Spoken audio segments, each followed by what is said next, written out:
Good evening, everyone.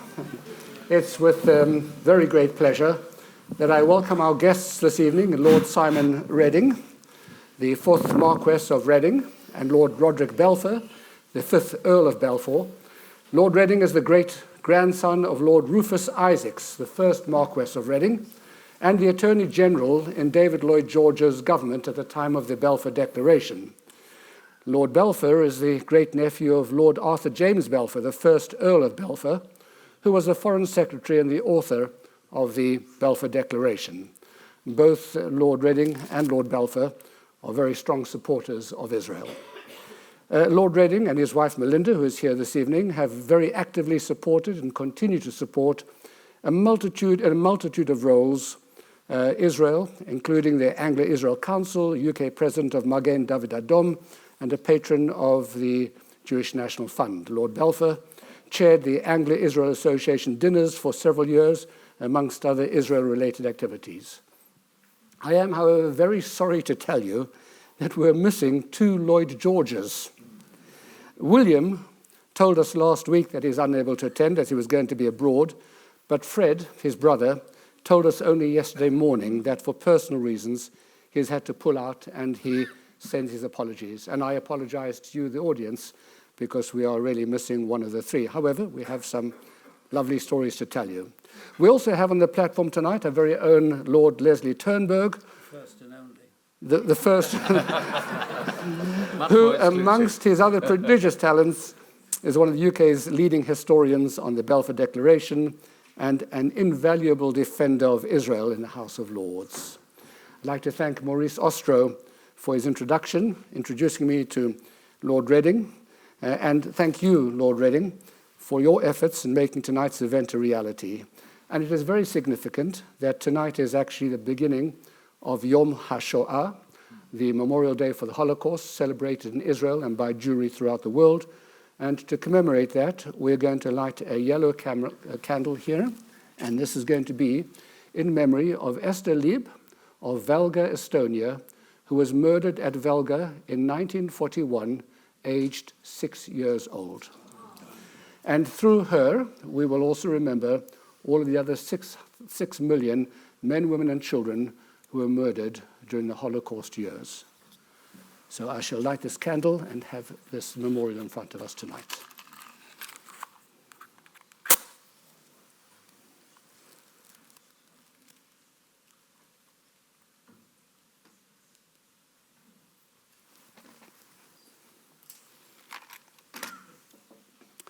Well, there are a number of lords on the platform around me tonight, and the only one that I've got is the one up there.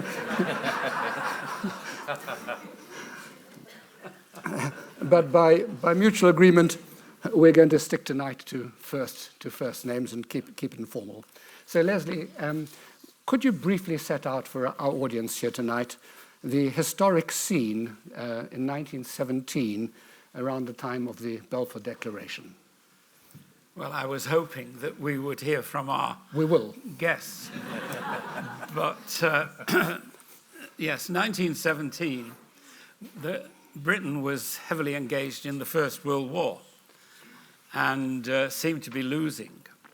And it was under great pressure. They had the government of the day, the War Cabinet, headed by Lord George, and Lord Balfour was a member of that government.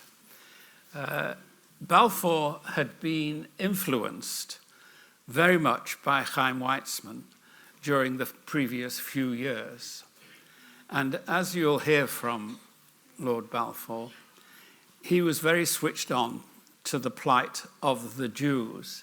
He felt that they deserved better. There have been lots of reasons espoused as to why Balfour proposed the declaration. Yeah, let's come to those a little bit later. I just want to have the general... Well, at the time, things were not good for Britain. The war was being lost, it seemed. They were keen to bring the Americans on board, and Woodrow Wilson, the president of America, was being resistant. The Germans seemed to be winning. The Russians were ambivalent about joining with the Allies. The Russian Revolution was the same year, 1917, and they made peace with once they were in power, the Bolsheviks, made peace with the Germans. So it was a very dicey time for the Balfour Declaration to emerge. And what about General Allenby at this time? He's just about to enter Jerusalem? He was, and that made a big difference because he, with his army, had entered Jerusalem in 1917. He was all over Palestine. And Palestine, you'll remember at this time, there was discussion about who was going to look after the Middle East, Mesopotamia, Syria, Lebanon, who was going to be responsible after the Turks were thrown out. And Britain was quite keen to hang on to Mesopotamia, Palestine, Jordan, what became Jordan and Iraq. And so it was important for them to keep hold of Palestine.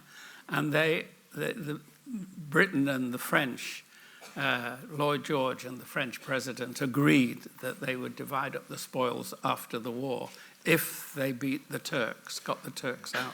There is this lovely story that a few years earlier, Kaiser Wilhelm had also visited Jerusalem, and he had entered Jerusalem triumphantly on his horse. In fact, the walls, the entrance to the Jaffa Gate right now, the wall was actually dismantled for his entourage.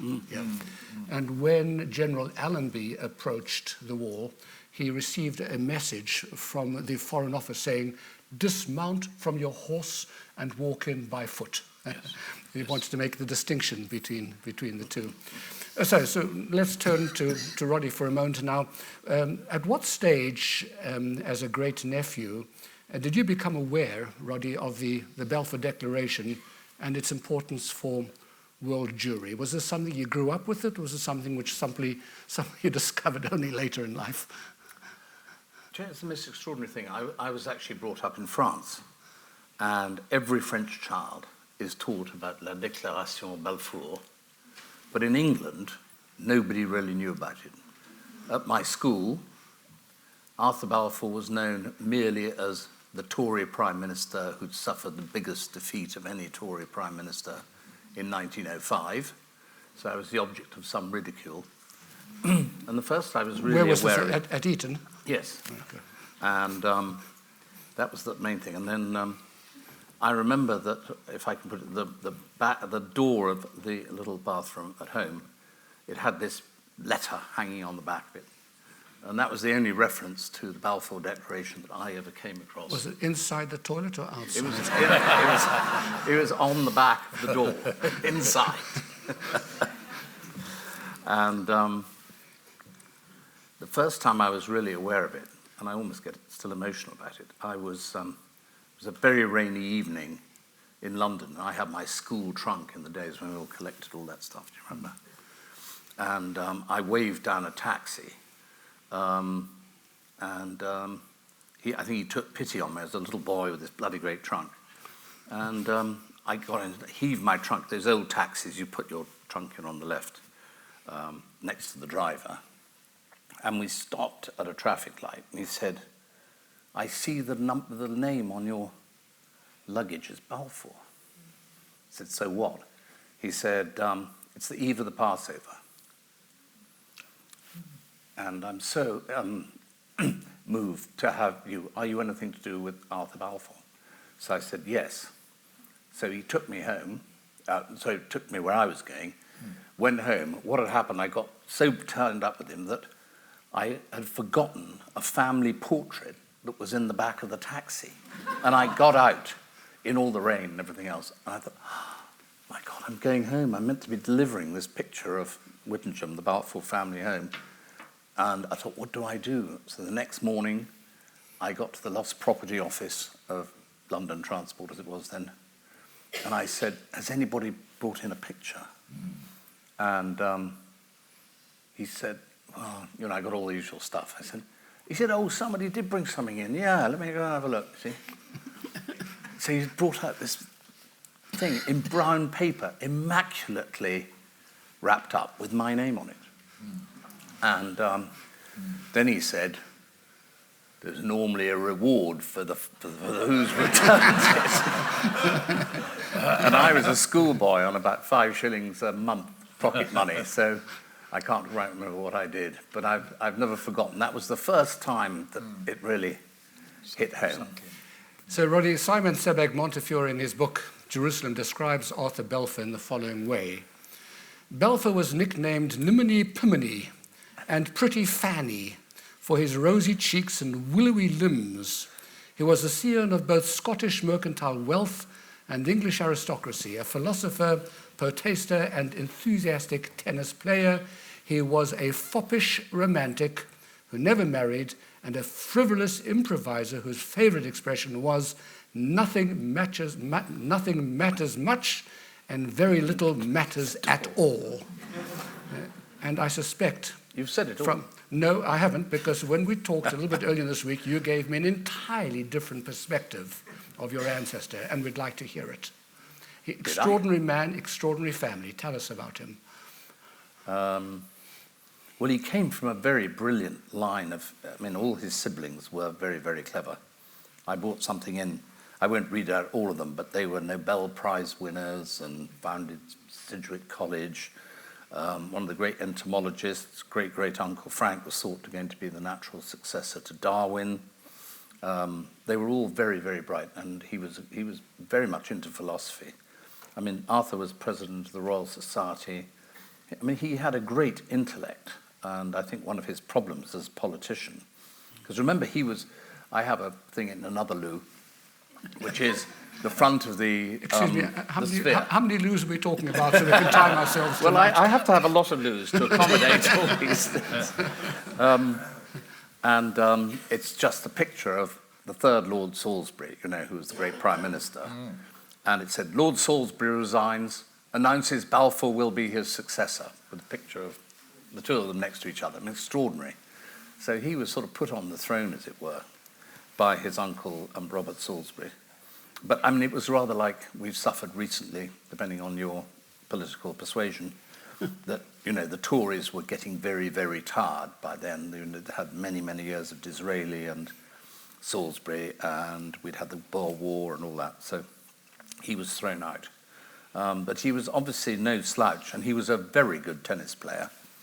As Simon knows, that when the Treaty of San Remo was signed in 1920, he went out, although he was not a participant, merely to play tennis while all the other people got on with the boring stuff. Yeah. Tell us about his relationship. He was a very good golfer, too. There's one other thing about Salisbury was Robert Cecil. Yes. And he was Balfour's uncle. Yes. And when Bob's your uncle, yes, anything Bob's can your happen. uncle. Yes, you're absolutely right. Bob's your uncle came from. That's where it came from, was it? Bob's the uncle. Roddy, tell us about Arthur Balfour's extraordinary relationship with Chaim Weizmann. Arthur had a political agent in Manchester, which is where he sat, called Mr. Dreyfus. And Mr. Dreyfus knew this chemist, a doctor at the Manchester University called Chaim Weizmann. And he introduced him to each other. They didn't meet again until 1916, strangely enough. So it was 10 years. But my great-aunt Blanche, known as Baffy, was very close to Miss Dr. Weizmann. And it's thought that she was a major conduit for the Zionist cause transmitted by Herzl and Weizmann to Arthur, who... correct me if I'm wrong, Leslie, but, we'd just seen, or Arthur would have seen, and the rest of the cabinet, the effects of the Russian pogroms at the end of the 19th century. And I think it's fair to say that places like Liverpool and Harwich, Tilbury were overrun with refugees from the shtetls who dressed in a strange way and didn't speak a word of English. And I think that, made everybody think, well, where can the Jews go? And then that coincided with Herzl and Weizmann and Zionism. And you remember there was the suggestion that a nice home for the Jews would be Uganda. And Which I think was actually Kenya at the time, as it it happens. was. What was the other, what was the thing? No, they called it the Uganda scheme. Yes. But it was in Kenya. Yeah. Yeah. And what did Weizmann say to whoever suggested it? You have Well, Jerusalem. Yeah. No, help me. I think well, Herzl had tried it on at the conference in Basel and said, look, we've been offered Uganda. And it was turned down eventually. And he said, well, you have, I think Weizmann said something to the effect, well, you have London, we will have Jerusalem, something like that. Yes. And there was something about Arthur Balfour at the end of his life and the people who he chose to see at the very end of his life. Can you tell us about that? The family members, and I think you mentioned there was It was more at the end of... Can I read it to you? Right. It's from your that article that you sent me. Oh, yes. I'll read it to you just as follows. It's very poignant that Arthur Balfour's last non-family visitor, as he faded away, was none other than Dr. Weizmann. My great-aunt Blanche, also a great friend of the doctor's, you've just mentioned, was the only other person present, and recounts the meeting. No one but myself saw the brief and silent farewell between these two, so diverse from one another, whose mutual sympathy had been so powerful an instrument in the history of a nation. It's extraordinary, at the very end of his life. And I think you said as well, if I'm not mistaken, Roddy, that he confided a little bit earlier to his sister Blanche, on the whole, I feel that what I've been able to do for the Jews has been my most worthwhile achievement. Yes. Which is extraordinary because there is a quote from the Prime Minister, David Lloyd George, who was very scathing about Lord Balfour, and he said that history would remember Balfour like a cent on a pocket handkerchief. How wrong right? he was. How wrong he was. Nobody remembers Lloyd George. Everybody remembers Lord Balfour. Simon, tell us about your great-grandfather and his role in the Balfour Declaration, because this is the part which is a little bit less well-known. Yes, well, I had two great-grandfathers who were almost like founding fathers of modern Israel. One, of course, was Rufus Isaacs, who then became Marquess of Reading. And the other one, more significant in many ways, was Lord Melchett, who was my other great-grandfather, who was a great friend of Chaim Weizmann. And Rufus, if I can refer to him as Rufus, he, in fact, was the British ambassador to America at the time. So he was in Washington, and he was pretty key in, as it were, persuading Wilson to bring the American forces into the war, which is pretty critical in 1917, as you explained about the Russians. They disappeared from the scene, as it were, on the East Front, which meant that a lot of Germans would then came back onto the West Front. So it was pretty important. And in fact, in 1917, as you probably know, a lot of American troops joined the war. So that was his, but he was not a Zionist, Rufus Isaacs, and he played quite a sort of background role. The person who made the major role was Melchett, who was Alfred Mond, and he was the one who helped considerably behind the scenes. And Yes, he was actually, because you married into the Mond family, didn't you? Yes, but basically, my father, just to make it really simple, my father had two grandfathers. One was Lord Melchett, the other one was Lord Reading, the first one. So basically, their children married each other. Yes. Okay. Yeah, that's the connection. Yes, yeah. Yeah. And presumably Melchett, Mond, he manufactured all the acetone which Chaim Weizmann had invented, and which was the reason that Arthur met up with Weizmann again in 1916 because at that point, as you were saying, the war Yeah. was under pressure, and suddenly, and anyway, go on. But Weizmann, who he manufactured the acetone, whereas Meltrid, who was Alfred Mond at the time, was involved in chemicals and nickel and things like that. But they were all in Manchester, and they obviously knew each other pretty And well. one was in Manchester. I didn't realise that. Yeah. The Withington Works, which was the centre of the Bruno Mond factory and all that. That Joe was all in Medina. Manchester. Yes, they're talking about Joe Medina, aren't Yes. they? It was ICI. ICI, he Yeah, founded ICI. ICI, yes, exactly, Mond yeah. in ICI. Yeah. And Rufus Isaacs was in the cabinet, and he was a Jew. He was the second cabinet member who was Jewish, because Disraeli, of course, was actually nominally Church of England, wasn't he? Yes. Yeah, but it was he was the second. Lord Samuel was the first, and Rufus was the second in 1912. Yes, that's right. Yeah. And so he was in the cabinet. There was also Lord Samuel, who was... Lord Samuel was the first. Was the first Jew. And I think you mentioned, was it a brother or a cousin of Lord Samuel? Montague.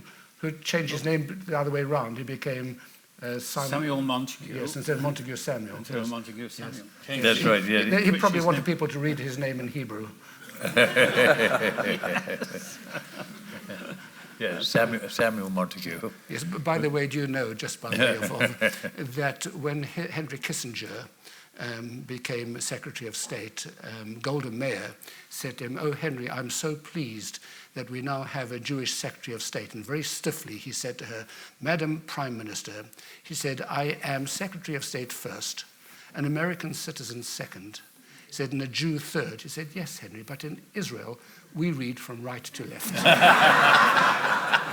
Very good. Very good. But aren't I right in saying Herbert Samuel was against the Declaration? Not Herbert Samuel. Montague was against it. Montague. Yes, he Samuel was definitely. Montague was Yes. very much against it. Edward Montague. Edward Montague. And when the cabinet was about to discuss whether they would accept the Balfour Declaration, it so happened that Montague was sent off to India as the viceroy. That's right. So he was out of the scene, off the scene when they agreed to the Balfour Declaration. He was very vehemently against it. He said that why should a Jew who's assimilated here have to up sticks and go and live in a desert somewhere? And Jews would not like that, and he argued against it. Arthur was very good at getting rid of people. He may have been a fop, but he famously, his greatest rival for the Tory leadership was Lord Curzon. And he skillfully managed to get him to be Viceroy of India to keep him well out of the way. But Curzon got his own back, in fact, because he succeeded Arthur as Foreign Secretary. Did he? Yeah, because, I've never bothered with anybody who succeeded Arthur. because he was the one at San Remo, the Treaty of San Remo. It wasn't Arthur Balfour, it was No, Curzon. no. Curzon was the Oh, was Foreign he? Secretary in 1920. Right. Yeah. And did Rufus Isaac play any particular role at San Remo? San Remo, of course, the Not really. conference. Not really, no. He didn't. Yeah. No. But he did it was get... all to do, in my opinion, it was a lot to do with Lloyd George, too. But he did get a power station named after him, didn't he, He in did, Israel? yes. Can you tell us about the power station in Israel? Lord Reading was made chairman by Pinchas Rottenberg. Pinchas Rottenberg was a Russian revolutionary and an assassin who escaped from the Bolsheviks, finished up in Paris at the peace conference, and convinced everyone there that he should set up electrification, hydroelectrification, in a place where there was no water, in the desert on the Jordan River, which he did. And eventually he set up the Palestine Electric Company and asked Lord Reading to act as his chairman. And in Tel Aviv, you probably know that there's the Reading Power Station. Yeah. Which is not called the Reading Power Station. What It's is the it called? Reading. The Reading. The The Reading. Yeah. You can't trust these Israelis. Yeah. It's got the solitary chimney going up. Yes, it's Yeah. a landmark. And by the way, there's one other interesting feature about your family. There's another very famous but obscure member of your Yes. family Yes. who did something which most people don't know about. No, exactly. And it's only just come to light, which is interesting. Rufus had a younger brother. I think there were 9 altogether of them. And Rufus had a younger brother called Godfrey. And Godfrey was involved in the Marconi case. But he was very close to Guglielmo and Marconi, and he was actually the founder of the BBC. And this has all been written out of history. But it's interesting, he actually died.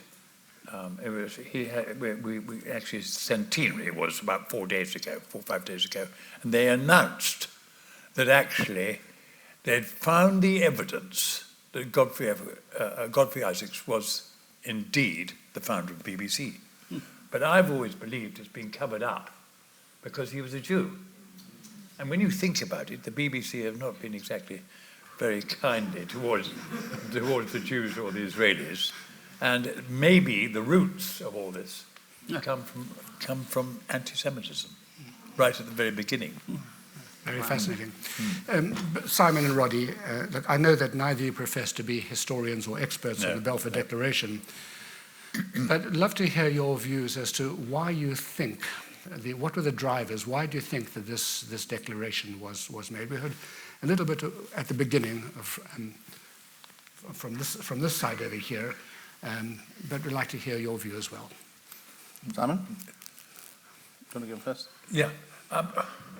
I've always believed, really, that obviously the 2 architects of the Balfour Declaration, Lloyd George and your great uncle, were the 2 behind us. And what's interesting about Lloyd George, and I'm just sorry that Fred is not here because he'll be able to explain it much better than me, but he actually represented Theodore Herzl in 1901, 1902, and therefore... As a lawyer. As a lawyer, sorry, you're quite right, as a lawyer, as a Welsh solicitor. And he just learnt all about the vision of Theodore Herzl for the future of Israel.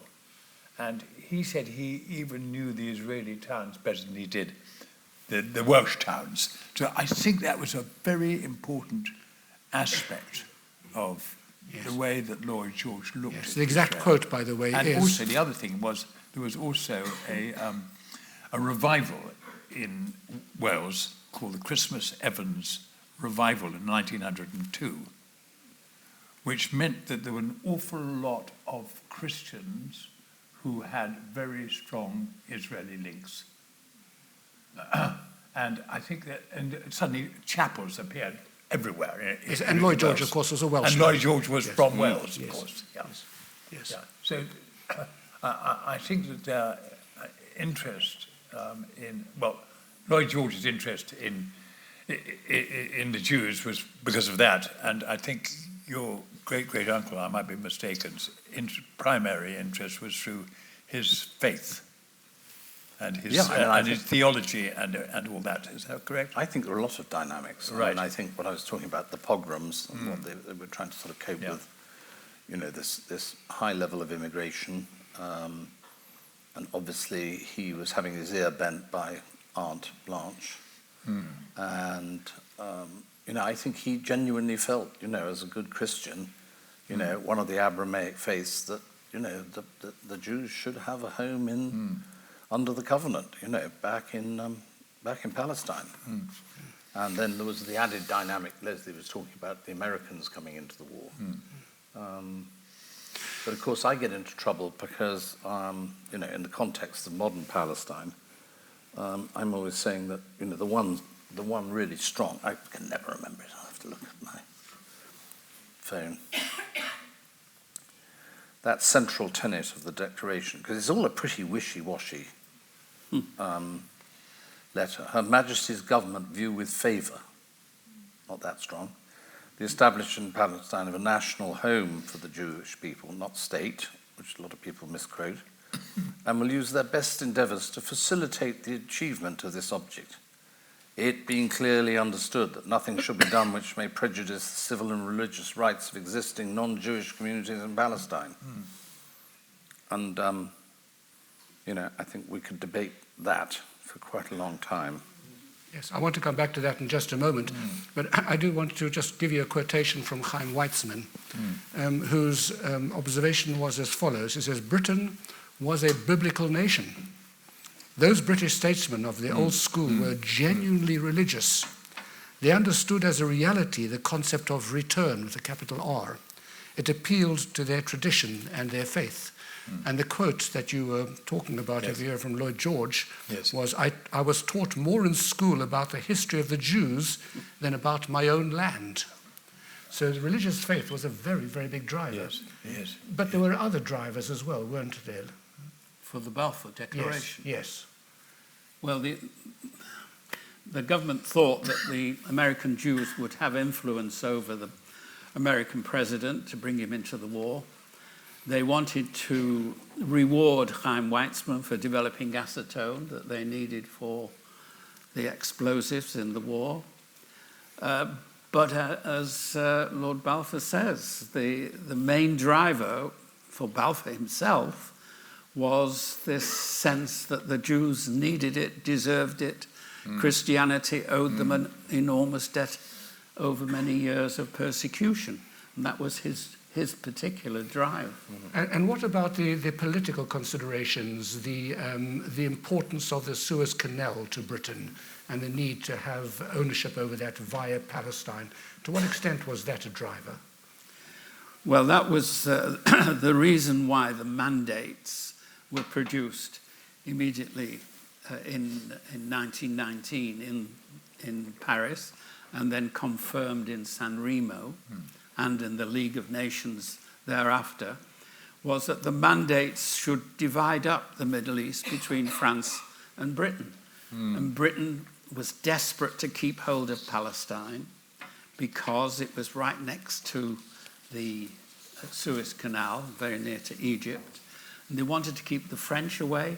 They wanted to keep the Russians away because this, when they agreed it, it was before the Russian Revolution, and it was before Russia had agreed to have a deal with the Germans, and Russia was quite keen to take over Turkey before the revolution, after the war. So they were going to be given Turkey. France was going to be given Syria and Lebanon. Mandate for Britain was the Palestine, Jordan, and Iraq. And the Suez Canal. Well, the Suez Canal was in Egypt, and it still is. And the Egypt, and it's not part of America yet. as far as I know, and Trump may want it. Egypt was under a British protectorate. Yes. At the time, so they already had influence over it, and they wanted to keep it. It was their main route to India. India was a very important part of the empire. They wanted to keep that going for them, and they needed the oil that was coming out of the Middle East too, which was by then becoming important. Tell me about Sykes-Picot, because that was 1916, wasn't it? That was Yes, that was before the Bolshevik Revolution. You just hold that one for the moment, because I want to come back to Sykes-Picot in just a moment. I want to just make one more point over here. I read that there was another factor which caused the haste with which Britain had to act, and that was the suggestion that actually the Germans were considering a Zionist declaration of their own. Yes. Can you just fill us in on that? Well, there was a keen interest by Balfour and Weizmann to stop the German Jews siding with Germany. And the German Jews were being wooed by the Germans to stay on side. So that was a danger. So they wanted to move on quickly to that. Can I just mention one thing on Balfour Declaration? That is an extraordinary piece of information I've discovered. And that is on October the 31st, there was the Battle of Beersheba, which was, of course, was won by General Allenby and the Anzac troops. on October the 31st. But what was interesting was that on that very same day of October the 31st, there was a cabinet meeting, the British cabinet meeting, and they met, and it was Balfour who was instructed, in fact, to write the declaration to Lord Rothschild at that particular cabinet meeting. So that was actually rather interesting because it was the same day as we broke the Turkish-German resistance in Palestine. Fascinating, yeah. Okay, we're going to move on a little bit because by 1929 and the Arab riots, the wheels were already beginning to fall off in terms of the mandate. Things were coming very unstuck. And things continued to get worse until eventually Britain threw in the towel in 1947. They ended the mandate and they handed the responsibility for Palestine back to the newly formed United Nations. So, Leslie, here is a loaded question for you. Okay. In 1916, and you've just made some reference to this, Henry McMahon, who was the British High Commissioner in Egypt, had actually reached an agreement with Sharif Hussein, who was the Emir of Mecca, and considered to be the head of all of the Arab nations, the entire area, and his son Faisal. And the agreement was, and this had been actually forged by Lawrence of Arabia, and the agreement was to share Palestine between the Arabs and the Jews. And Ben Gurion was actually amenable to it. And this whole agreement of mutual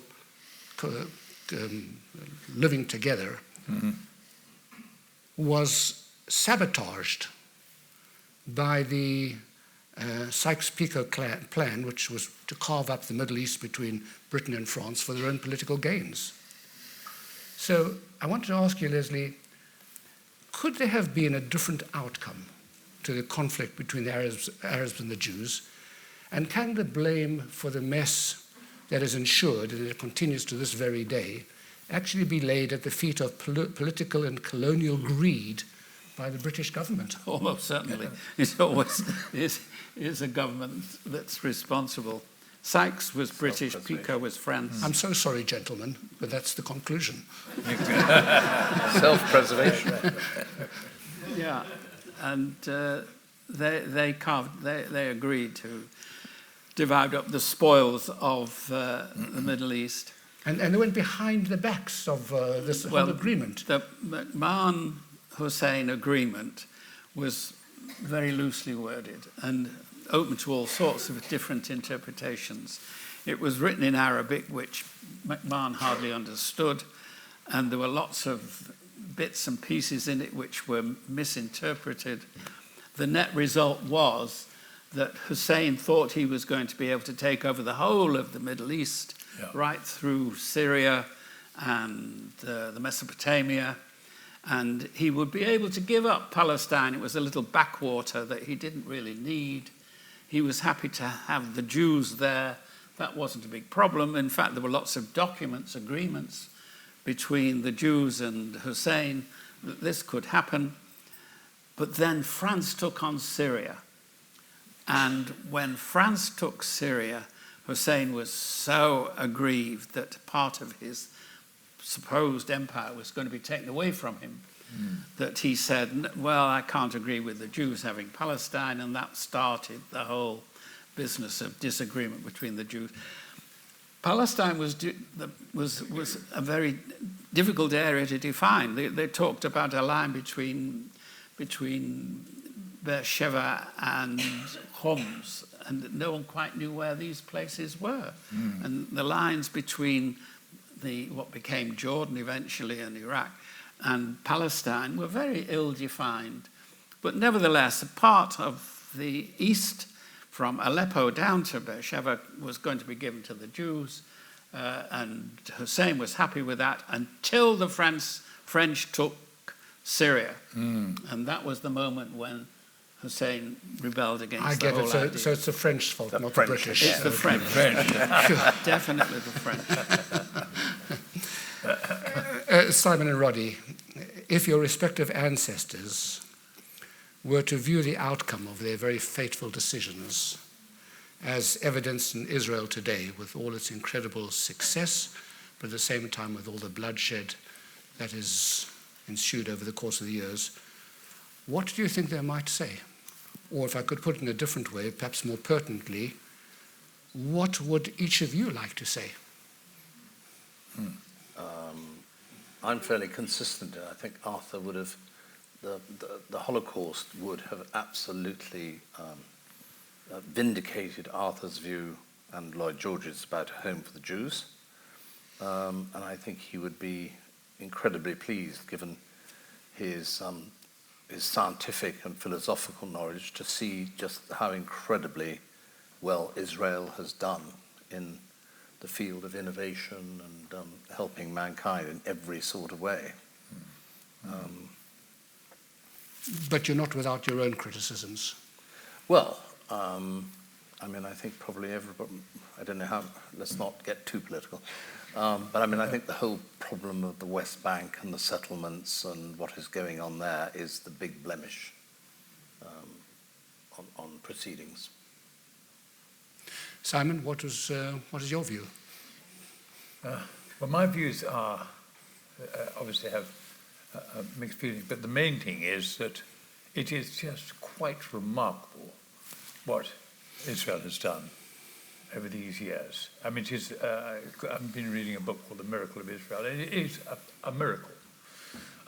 Remarkable, really, how it has produced incredible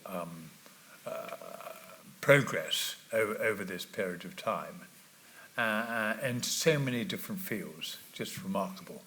I mean, when you think there are, whatever it is, 18 million Jews in the world, and they've sort of cleaned up on so many of the prizes, the Nobel Prizes, etc. And if you look at 2 billion Arabs, and I don't think they've hardly scored on any of those prizes. But that's just one aspect of it. The other thing is that just going to Israel must be really a dream come true for both of my great-grandfathers, to see that there was a real home for the Jews, and it's vibrant. And I know, obviously, it's got its problems, but it has withstood the problems, and it's unbelievably resilient. Your great-grandfather was actually present at the opening of the Jerusalem University on Mount Scopus, wasn't he? And it was a very big event for him. Yes, absolutely. That was 1925. I think I'm right in saying it had been going since 1918. The amusing story to do with that was that he went via Alexandria in Egypt on the way, where Allenby was the governor, strangely enough, at that time. And there was he was received because there was such a big Jewish community in Alexandria. And there was somebody said, "My God, what's the hubbub? What are all these people doing?" And asked somebody, and the maid said, "The King of the Jews has arrived." That was the highest accolade he ever had. But he was very moved by the event, and he wrote about it. Oh, he was. Yes. Yeah. No, he would be so thrilled to see what has come out of the Hebrew University. Yes. But apropos Simon's comment a few moments ago about the disparity between achievements of the Jewish people and compared to the Arab neighbors, you have a degree of criticism, haven't you, Roddy, about the asymmetry between Arab and Jewish innovation and wealth creation, and that Israel could have done or should be doing more in relation to educating Arab people. Yeah, I'm sort of, that's all rather above my pay grade, but one just sees this complete asymmetry, and I always wonder whether more could not have been done to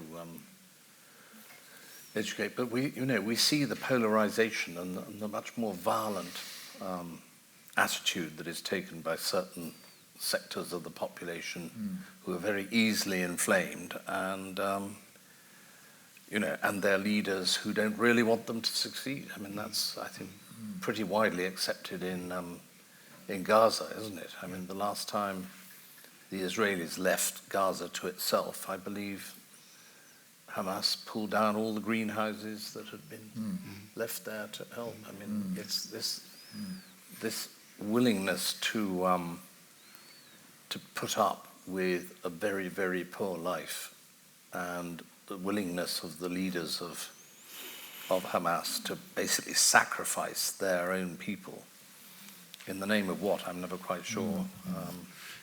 Yes, but It's not helpful. People from outside Israel don't always recognize the extent to which many Arab Israelis, the ones who live within Israel, are actually integrated into the community. On the 2 occasions that I've had experience of Israeli hospitals, once in the cardiac emergency ward, A&E, the head of the entire cardiac unit was an Arab doctor, a professor. On a second occasion, when I went to Sharet Tzedek, and I met a doctor for a small, she was an Arab woman wearing a hijab, completely and totally fluent in several languages in English and very competent.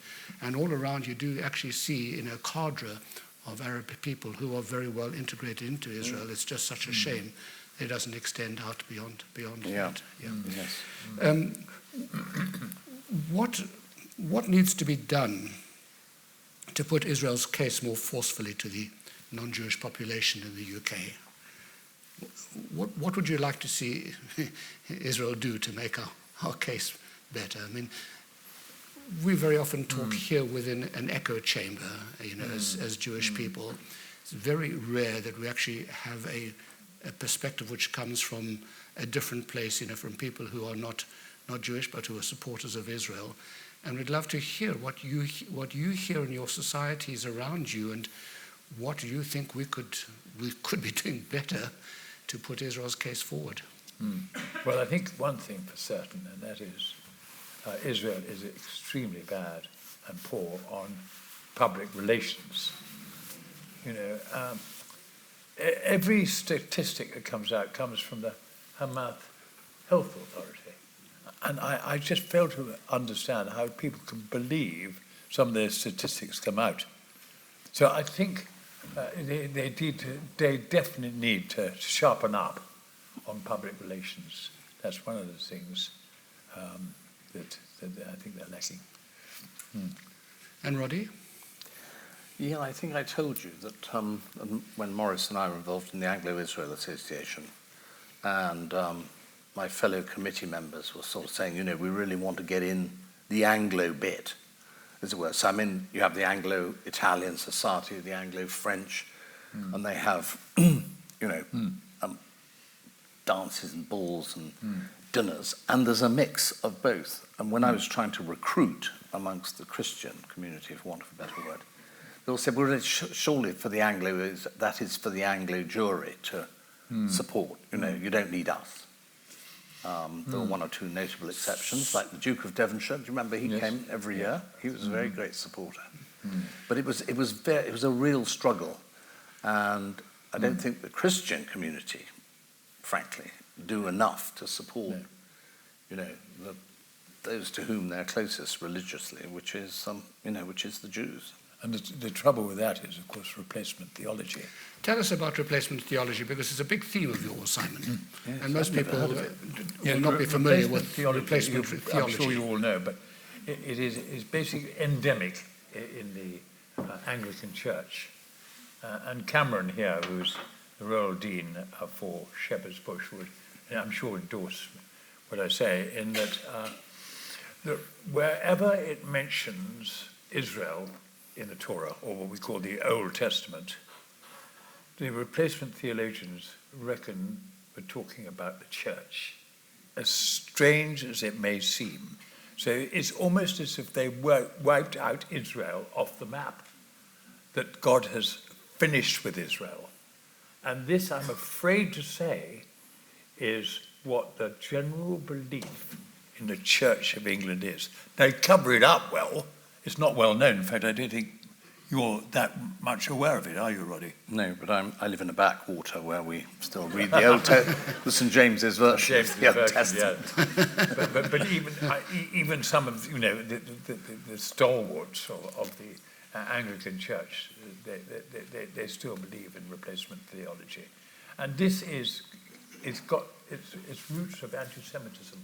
No question of doubt about it. I mean, how they can come to that belief is bewildering, in my opinion.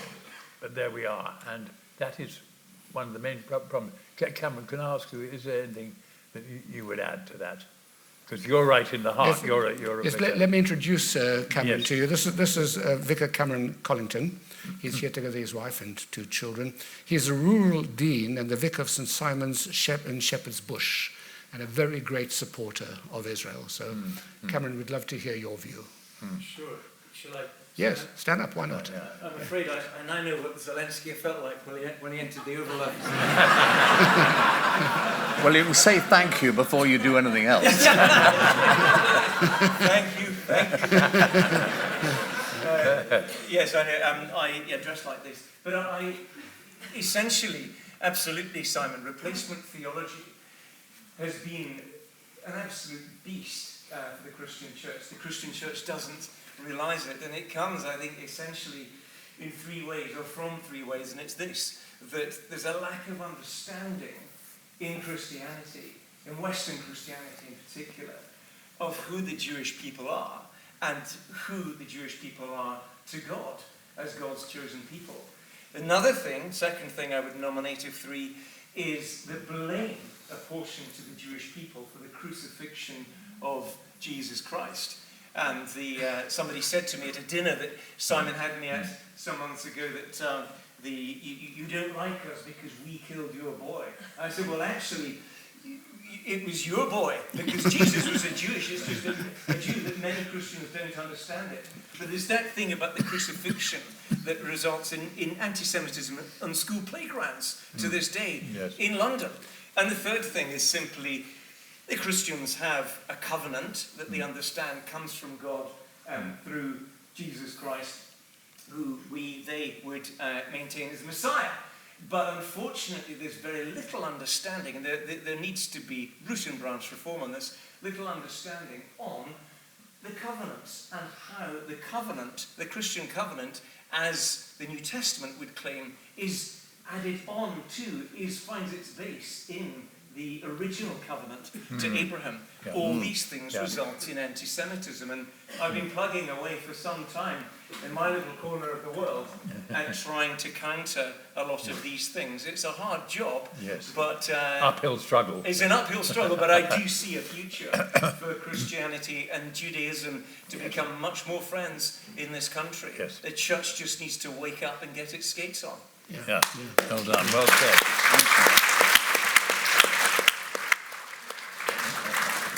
Thank you, Cameron. I'd like to just finally, before we open to the audience over here, I would like to put you in a slightly more personal sense.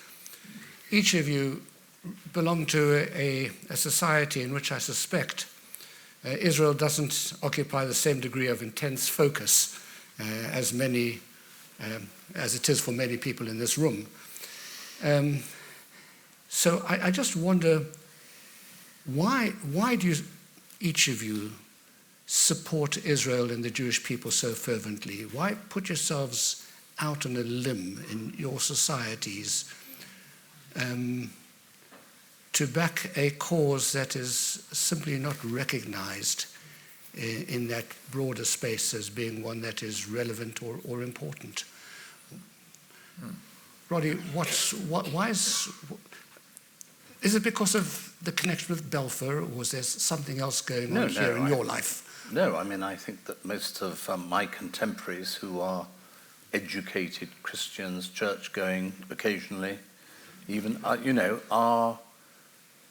believe in the right of the Jews to not only exist, but to live in Israel. And they're very cognizant of what they've achieved. Nearly all of them have Jewish friends. They do business with Jewish people. They have Jewish bankers, and there's a whole infrastructure out there that is, based on the Jewish congregation, if you like. And they may not stand up and say we must do more, but they're certainly not anti-Semitic. The most I ever get is a joke saying, so it's all your fault, is it? That's what it is. But it's very tongue-in-cheek. And wouldn't you say, most of our sort of contemporaries. I mean, we don't come across this anti-Semitism. Not even socially. not even insidiously. No, no, not at all. Simon? I did, for example, because I've changed my name 3 times. And when I was at Eton, we both were at Eton, I had anti-Semitic, because my name was Simon Rufus Isaacs in those days. And I remember a couple of boys, I remember them even to this day, coming up to me and making anti-Semitic remarks. Fortunately, I was quite a useful boxer, so I managed to get rid of it. But that was schoolboy stuff. That was and schoolboy, they yes. always look to get a weak point. They do. But actually, the interesting thing is that from then on, up until 1992, I really concealed my Jewish roots until I went to Israel for the first time in 1992 and discovered that my ancestors had had a large part to play there, and discovered even a family museum in Tel Mond. And one of the things that struck me, fun enough, there was reading a book by my grandmother, which is years ago, and it described Chaim Weizmann making a remark about the loneliness of a Jew. And it struck me that I must, whatever I do from now on, stand alongside the Jew. And it was something which has always been with me from ever since. And I then met Isa Weizmann, because Isa Weizmann's father was my great-grandfather's plantation manager. Now, Isa Weizmann, who was president at the time, his father was Chaim Weizmann's brother. Yeah. So when I went to see the president, there was no sort of, the weather or anything like that, which normally happens in this country. It was straight to the point. Tell me, Lord Reading, why is it taking you 50 years to come to Israel? Just like that. And I remember saying to him, well, the reason is because I started as a believing Christian to start reading the Old Testament, which I hadn't really done before. And through that, I discovered the story of Israel and rediscovered my Jewish roots. And he said, well, I'm going to give you an answer now, but do not reveal this to anybody until after my death. And what he said was, I personally believe that Jesus Christ was the first Reformed rabbi. Now that actually went clean over my head. I didn't understand, but obviously subsequently I understand that he was giving Jesus Christ a status, not a divine status, but a status well above a misguided rabbi, which most people think he is. Fascinating. Yeah. That was... I mean, there were a lot of Jewish contemporaries I had at Eton. Sebag Montefiore's, the Whaley Cohens. In fact, my first house I shared in London was with Stephen Whaley Cohen. So, with who? Stephen Whaley Cohen. Oh, yeah. You were talking about Asa Weizmann. I will tell you one story. So, in 2004, I went to see the president. Right. And he said, I'd love to sit here for a couple of hours over tea and chew the cud over the Declaration and everything else, but I'm afraid I've only got half an hour for you. You see, we've just elected this ghastly new prime minister called Netanyahu. and he's behaving so badly. In the first 48 hours, I've had to summon him to tell him how to behave. So that was it. But you know, very fascinatingly, that Asa Weizmann and Ben Gurion had a very difficult relationship. And Weizmann said towards the end of his life, he said the one thing that caused him the greatest sadness, the area in which he felt as a president of the State of Israel he had actually failed, was he had failed to bring a sense of greater civility into Israeli society. Oh, really? Yes, I can see that.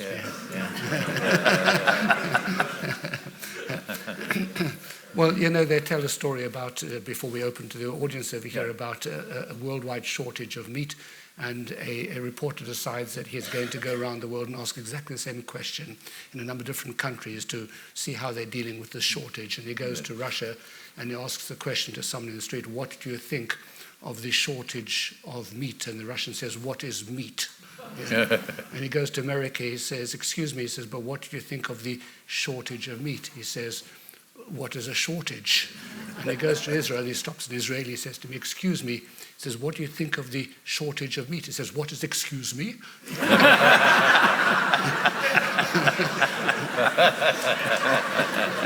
Very good. Okay, we have a couple of roving mics, and anybody like to put up their hand and ask a question? Yeah. The floor is open to you. Before we conclude this evening's proceedings. Anybody? At the back. Someone at the back over there? It's like question time. Oh no, Yeah. that's the. Yeah. What was Wilson's position on the Balfour Declaration, and what did the Americans think of it? Assuming that Wilson and the Americans had a big say in Paris and in the post-war world until Congress decided that, no, we're not joining the League of Nations, which was probably the biggest mistake the Americans made after World War I. Do you want to answer this, Leslie? I'll have a go.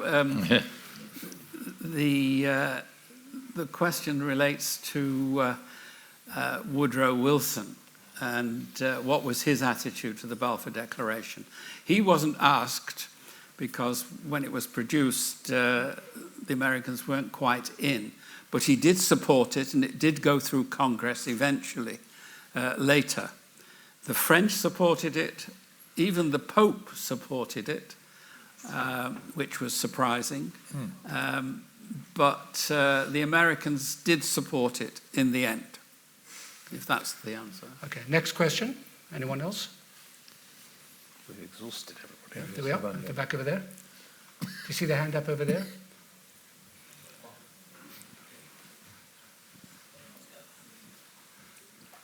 Hello. Fascinating evening. Thank you very much. Is this on? I'm very curious about the debate that must have gone on in Cabinet before they arrived at this very peculiar wording, which nobody understands. The looking upon with favor, and national home. Are there any sources, either family gossip or memoirs or cabinet minutes, which would give some light on how they arrived at this? Are there any cabinet papers you've seen, Leslie? There's quite a lot of bits and pieces. It was Sykes, oddly enough, of Sykes-Picot, who was heavily responsible for the final wording, but there was lots of versions that were produced before the final one came out. They messed about with it for quite a while until eventually the one that came out said what it did. And it said two critical things. It didn't say the homeland for the Jews, it talked about a homeland for the Jews. And it didn't give political rights to the indigenous population. It only gave civil and religious rights. And that was a bone of contention. They didn't get their political rights, the Arabs living there. And it has created problems ever since. But it was never a treaty. It was just a looking with favor on the idea.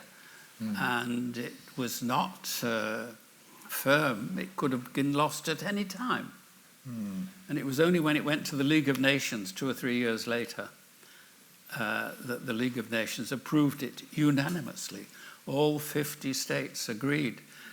And they changed it to the state, the homeland, not a homeland, the homeland for the Jews. They didn't change anything else. And that was formalised at San Remo. It was formalised at San Remo and approved later, a year later, by the League of Nations. Can I mention something about San Remo? Tomorrow, European Coalition for Israel, which I'm a part of, are meeting in San Remo for the 105th anniversary of San Remo. And one of the things they're going to do is they're going to purchase one of the apartments in Villa de Vachon, which will be a kind of a place where you can remember the treaty, and then give the actual lease, I think it's going to be a lease, to the Israeli government on the basis that they will produce a public holiday in Israel for the 26th of April. Yeah. So this is actually what is happening in the next Hot off the press. 3 days. Yeah. Okay, so I won't take any further questions now unless there's anybody who's putting up their hands very urgently around over here. Okay, we'll take this last question here. But just on the word homeland, what do you think that the vision at the time was for the homeland? Would it have been an entity within the British Empire? Would it have ultimately have attained statehood, and was that just too controversial to say? The idea that it might be a state was mooted in private conversations only. They didn't want to frighten the horses. They didn't want to put everyone off, so they didn't agree at the time that it was going to be a state. That only came much, much later. But Balfour did, your great uncle did actually talk about it in private with Churchill. Well, Roddy, you had very high expectations of this evening. You came here thinking that we were going to be able to solve all the problems in the Middle East. Well, I'm rather disappointed by that, I have to say. Well, we haven't solved any problems, but we have had a very, very fascinating conversation. But more than that, I wanted to say to the two of you how incredibly important it is for us to have your presence here tonight. Thank you.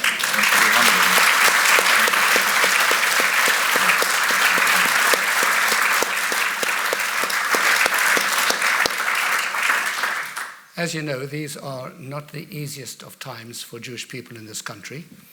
There are occasions when we feel a little bit friendless, and it is incredibly comforting to know that there are really stalwart, long-standing friends who will stand by our side, not always without criticism, which is welcomed as well, but to be there together with us and to stay very, very clearly and firmly that we are with you and we support the state of Israel, the right of the Jewish people to live in peace in this country, and the right of Israel to be able to exist as well. It's very easy for us, the Jewish members of this community and others who are present here tonight, Jewish people, to say that, but it's much, much more powerful when it comes from the two of you and others like you. So may I thank you both so much for being prepared to come here tonight and to join in such a wonderful conversation. Thank you. And thank you. It's our honor.